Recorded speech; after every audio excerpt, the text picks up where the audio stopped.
പൂജാരി മാറ്റി നിർത്തിയപ്പോൾ അമ്മ കാവൽ വന്ന ചരിത്രം. അമ്മയുടെ തോഴിയായി അണിഞ്ഞൊരുങ്ങി മുണ്ടായക്കൊടിച്ചി എന്ന ഐതിഹാസിക വിസ്മയം.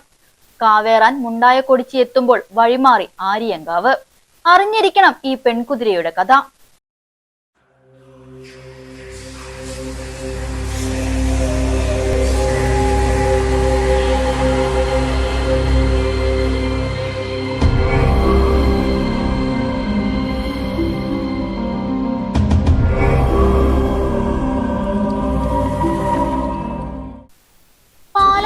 കാറ്റിൽ താലപ്പൊലിയുടെയും വാദ്യമേളങ്ങളുടെയും താളം അലിഞ്ഞു ചേരുമ്പോൾ 96 ദേശങ്ങൾ ഒന്നടങ്കം ഒരു പേര് ആദരവോടെ ഉരുവിടും: മുണ്ടായക്കൊടിച്ചി.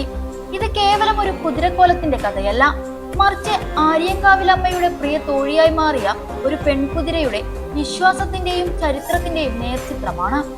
ആളും ആരവവുമായി മുണ്ടായ ദേശത്തു നിന്ന് കൊടിച്ചി പുറപ്പെടുകയാണ്.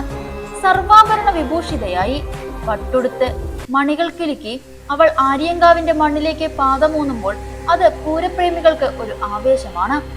എന്നാൽ ചരിത്രപ്രസിദ്ധമായ ആര്യങ്കാവിലമ്മയുടെ പൂരമഹോത്സവത്തിന് നെടുനായകത്വം വഹിക്കാൻ നിയോഗിക്കപ്പെട്ട ഈ പെൺകുതിരയെ കാത്ത് വിചിത്രമായൊരു വിധി ഉണ്ടായിരുന്നു. ക്ഷേത്ര പരിസരത്തെത്തും മുന്നേ കൊടിച്ചി തീണ്ടാരിയായെന്നും ആചാരപ്രകാരം അവൾക്ക് ക്ഷേത്രത്തിന് പുറത്തു നിൽക്കേണ്ടി വന്നുവെന്നാണ് ഐതിഹ്യം. എന്നാൽ തന്റെ പ്രിയ തോഴി പുറത്തു നിൽക്കുന്നതറിഞ്ഞ ആര്യങ്കാവിലമ്മ സർവ ആചാര മര്യാദകളും മാറ്റിവെച്ച് പൂത്താലത്തിന്റെയും വാദ്യമേളങ്ങളുടെയും അകമ്പടിയോടെ അവളെ അകത്തേക്ക് ആനയിച്ചു.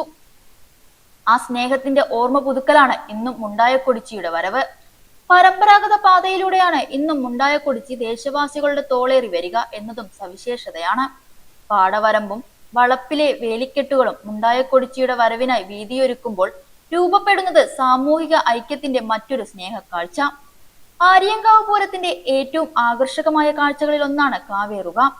പൂരം മുടങ്ങാതിരിക്കാൻ മറ്റെല്ലാ ദേശക്കുതിരകളും കാവേറി കളിച്ചിറങ്ങിയ ശേഷമാണ് മുണ്ടായക്കൊടിച്ചി കാവേറുക. ഇതൊരു നിയമമല്ല, മറിച്ച് മുണ്ടായക്കൊടിച്ചിക്ക് ആര്യങ്കാവിലമ്മയും ഭക്തജനങ്ങളും നൽകുന്ന വലിയൊരു പദവിയാണ്. 96 ദേശങ്ങളിലെയും കുതിരകൾ ആദരവോടെ വഴിമാറിക്കൊടുക്കുമ്പോൾ മുണ്ടായക്കൊടിച്ചി തലപ്പൊക്കത്തോടെ കാവേറുന്ന കാഴ്ച ഏതൊരു പൂരപ്രേമിയുടെയും ഉള്ളു നിറയ്ക്കുന്നതാണ്. സ്ത്രീശക്തിയുടെയും സൗഹൃദത്തിന്റെയും അപൂർവമായൊരു ഐതിഹ്യം പേറുന്ന മുണ്ടായക്കൊടിച്ചി ഇന്നും ആര്യങ്കാവ് പൂരത്തിന്റെ മായാത്ത തിളക്കമായി നിലകൊള്ളുന്നു. ദേശപ്പെരുമയുടെയും ദേവീ സാമീപ്യത്തിന്റെയും ആ സ്മരണകൾ നമുക്ക് വരും തലമുറയ്ക്കായി കാത്തു സൂക്ഷിക്കാം.